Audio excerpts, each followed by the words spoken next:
kita di Suriah ada mufti di Damaskus namanya Syekh Adnan Al-Afyuni. Kira-kira setahun lalu meninggal dunia, dibom di mobilnya lagi dalam perjalanan dakwah. Sering kemari berapa kali, selalu ke tempatnya Habib Lutfi bin Yahya. Syekh Adnan cerita, dulu ada orang Suriah namanya Abu Adib. Abu Adib dapat rezeki berangkat ke Madinah. Udah kerja, nabung ke Madinah, ngajak 4 orang. Ibu, istri, dan 2 saudarinya, perempuan dua-duanya. Dia laki-laki sendiri, dia berangkat ke Mekah dan ke Madinah. Selesai umrah, dia ke Madinah ziarah Nabi. Sampai di Madinah ada musibah. Apa musibahnya? Tasnya hilang. Tuh tas isinya duit. Buat dia selamat di situ, dia hidup dari situ, makan tuh udah siapin duitnya dari situ. Hilang. Cari ke sana kemari, ke barat, ke timur, utara, selatan, nyari nggak ada tuh tasnya. Ya Allah, gimana nih? Ya Allah, duit nggak megang, hilang semuanya. Bagaimana? Dia keingetan dawuhnya para ulama yang mengatakan bahwasanya kalau idza daqat bikal ahwalu yawman fa'akthir fi salati ala Muhammad. Kalau seandainya kondisimu lagi sulit, maka perbanyaklah baca salawat kepada Nabi Muhammad sallallahu alaihi wasallam. Dia keingetan tuh, waduh sekarang saya lagi sulit, keliling-keliling hotel, jalanan, gak ketemu tuh tas.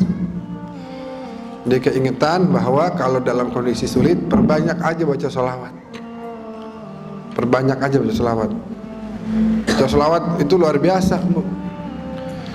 Siapa orang sholawat 1 kali, Allah sholawat 10 kali. Siapa orang sholawat 10 kali, Allah sholawat 100. Siapa orang sholawat 100, Allah sholawat 1000 kepada dia.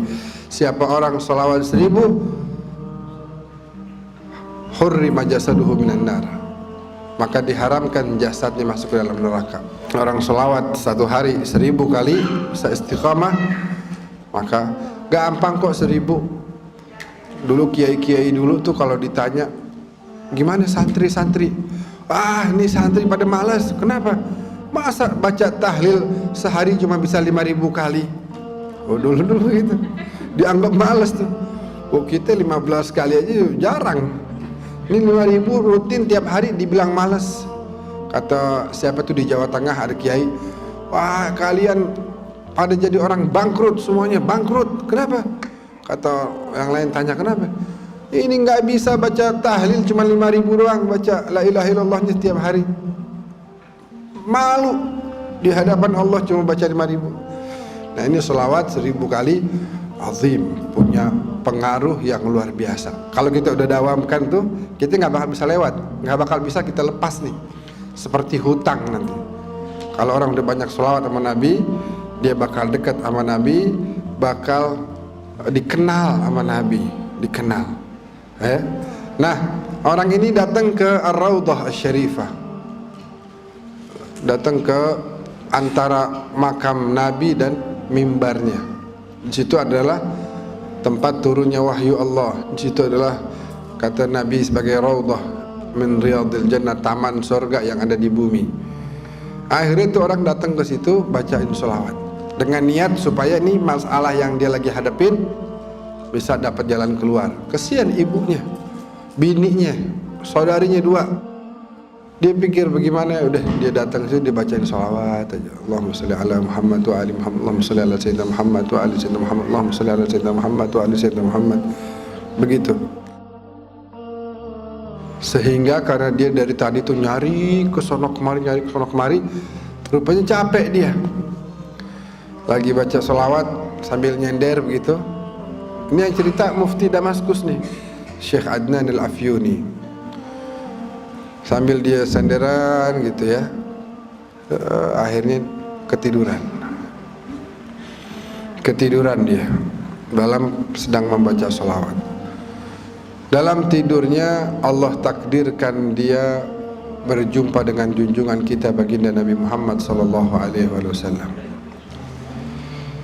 Dan orang kalau dia ngelihat Nabi, sebagaimana beliau sabdakan, man ra'ani fil manam faqad ra'ani fa inna syaitana la yatamatsalu bi. Siapa orang lihat aku di dalam tidurnya, dalam mimpinya, sungguh dia telah melihatku. Karena yang namanya syaitan atau jin tidak mampu menyerupai para nabi, apalagi Nabi Muhammad sallallahu alaihi wasallam. Nabi bilang, "Ya Aba Adib, wahai Aba Adib." "Ya Rasulullah, tamu antum. Ana tamu antum. Ana gharib. Anda datang dari jauh. Enggak kenal orang, siapa-siapa di sini enggak tahu. Datang bawa bekal buat makan, buat tinggal di sini, hilang. Ya Rasulullah, antum sahibul bait. Tolong jamu saya nih, cariin jalan keluar buat masalah saya." Kata Rasulullah apa? "Ya Aba Adib, idhab ila bab fulani." Pergilah engkau ke pintu sekian. Nabi itu makamnya ada pintu-pintu. Itu 1, 2, 3, 4, 5, 6, 7, 8 sampai 30-an kalau nggak salah. Pergi engkau ke pintu sekian disebut sama Nabi. Nanti ada penjaga makam di situ, namanya Utsman. Bilang sama dia bahwasanya inna Rasulullah yuqri'uka salam. Nabi Muhammad bilang kirim salam sama dia. Bilang sama si Utsman, engkau setiap hari bersolawat 1000 kali kepada Nabi. Dan sekarang Nabi memerintahkan engkau untuk memberikan jalan keluar bagi saya. Cariin jalan keluar bagi saya. Terbangun dia nangis gerung luar biasa. Bagaimana enggak? Dia pandang tuh wajah paling indah. Dia dengar tuh suara paling merdu. Ya, dia lihat ciptaan Allah paling sempurna.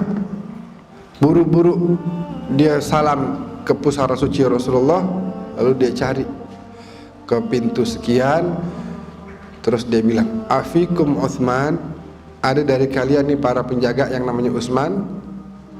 Terus satu orang bilang, "Hadza, ini orang ini si Utsman." Terus, "Boleh saya bicara sama antum?" "Boleh." "Ya Utsman, saya Abu Adib dari Suriah. Baru aja saya dalam mimpi melihat Rasulullah dan Rasulullah mengirim salam buat antum. Rasulullah bilang solawat antum yang 1000 kali tiap hari beliau terima. Dan Rasulullah perintahkan antum untuk mencarikan jalan keluar untuk saya." Itu yang namanya Utsman nangis-nangis. Terus dia bilang, sini, kita ngobrol di kantor saya. Coba cerita gimana? Diceritain lagi. "Ya Utsman, saya Abu Adib dari Suriah. Barusan mimpi ketemu Nabi kirim salam sama antum. Nabi bilang sholawat yang 1000 Nabi terima. Dan Nabi minta sekarang antum carikan jalan keluar bagi saya." "Antum ke rumah ana? Ayo antum ke rumah ana." Di mobil ditanya lagi, Gimana ceritanya?" "Wahai Utsman, ana Abu Adib dari Suriah." Ini 3 kali udah nanya nih. "Saya mimpi ketemu Rasulullah kirim salam sama antum. Nabi bilang sholawat antum yang 1000 udah beliau terima. Nabi minta antum carikan jalan keluar buat saya." Sampai di rumahnya disiapin makan. Sebelum makan ditanya lagi gimana ceritanya. Diceritain lagi. Selesai makan ditanya lagi. Lagi minum teh ditanya lagi. Akhirnya kata si Abu Adib, "Udah dah, capek juga nih. Ente percaya apa enggak sih? Dari tadi ada cerita udah berkali-kali. Gini aja deh, ente kalau mau percaya ahlan wa sahlan, silakan carikan jalan keluar. Tapi kalau ente nggak percaya, izinkan anak pulang aja. Mungkin ente anggap anak ini bohong." Tapi emang begitu, ana mimpi tadi begitu, apa adanya ana sampaikan. Kata si Utsman, laqad saddaqtuka min marratil ula. Dari pertama kali engkau cerita, aku udah percaya. Tapi ucapanmu Rasulullah kirim salam kepadaku itu ingin aku dengar lagi, aku dengar lagi, aku dengar lagi, saking aku senangnya. Tiap dengar kabar dapat ucapan Rasulullah yuqri'uka salam. Aduh, Rasulullah kirim salam, bagaimana hati saya nggak mau seneng. Ibu-ibu sekarang dibilangin Rasulullah kirim salam, waduh indah banget, jaminan sorga udah. Rasulullah kirim salam, iya kan? Bayangin Rasulullah kirim salam, assalamualaikum, assalamualaikum warahmatullahi wabarakatuh. Doa dari Nabi pasti diijabah oleh Allah Subhanahu wa taala.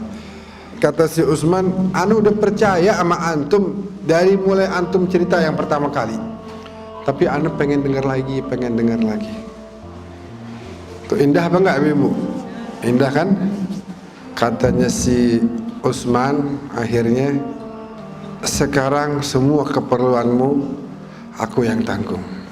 Engkau adalah tamunya Rasulullah sallallahu alaihi wasallam. Maka sebuah kemuliaan untuk saya menjamu tamunya kekasih saya Rasulullah sallallahu alaihi wasallam. Antum bisa bayangin tuh, kemuliaan yang didapat sebenarnya lebih kepada si Utsman daripada si Abu Adib. Kenapa? Karena dia mendapatkan amanah, kepercayaan dari Nabi. Nabi meminta kepadanya satu permintaan, dan itu kemudian menjadi penyebab kemuliaan bagi dia. Bagaimana dia bisa dapatkan kemuliaan tersebut? Dengan tadi, tiap hari dia baca salawatnya berapa? 1000 kali. Abu Adib membaca beberapa kali, kemudian Allah berikan jalan keluar atas masalah yang sedang menimpa dirinya. Jadi kalau kita mau melazimkan itu, mendawamkan itu, maka akan terasa begitu banyak perubahan-perubahan yang terjadi dalam diri kita. Baik itu yang sifatnya zahir, rezeki kita, kesehatan kita, perjalanan usaha kita, bisnis kita, semuanya akan mendapatkan kemudahan demi kemudahan. Ataupun batin kita, karena dengan sholawat Nabi tinggal di hati kita, maka Nabi nggak akan pernah bersatu dengan yang namanya rijis. Kotoran-kotoran akan hilang dari hati kita. Kenapa? Karena Allah tidak mungkin menyatukan Nabi dengan kotoran. Kalau sudah Nabi tinggal berada, menetap di hati kita, itu yang namanya sifat hasud, yang namanya iri, dengki, dan lain sebagainya akan hilang. Yang akan menetap di hati kita adalah cahaya dari junjungan kita baginda Nabi Muhammad sallallahu alaihi wasallam. Amin ya rabbal alamin.